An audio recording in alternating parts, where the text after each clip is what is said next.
இவ்வளவு அவசரம்?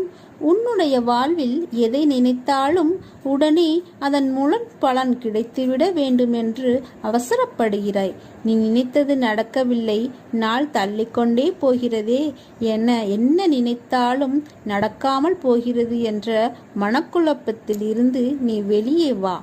முதலில் நடப்பது அனைத்தும் நல்லதற்கே என்று நினை. நான் உன்னை என்றும் கைவிட மாட்டேன். நீ மனம் முடைந்து போகும் அளவு உன்னை சோதனைகள் சூழ்ந்துள்ளது. நீ அவற்றையெல்லாம் துச்சமாக நினை. என் மேல் நம்பிக்கை இருக்கிறது அல்லவா? உனக்கான நல்வழியை உன் கண்களுக்கு புலம்படும்படி நான் உன்னை அழைத்துச் செல்வேன். நம்பிக்கை ஒன்றுதான் துயரங்கள் தீர்க்கும் மருந்து.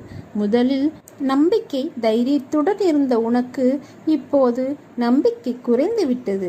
நீ அனுபவிக்க வேண்டியது அனுபவித்துதான் ஆக வேண்டும். பதற்றப்படாதே, பயப்பட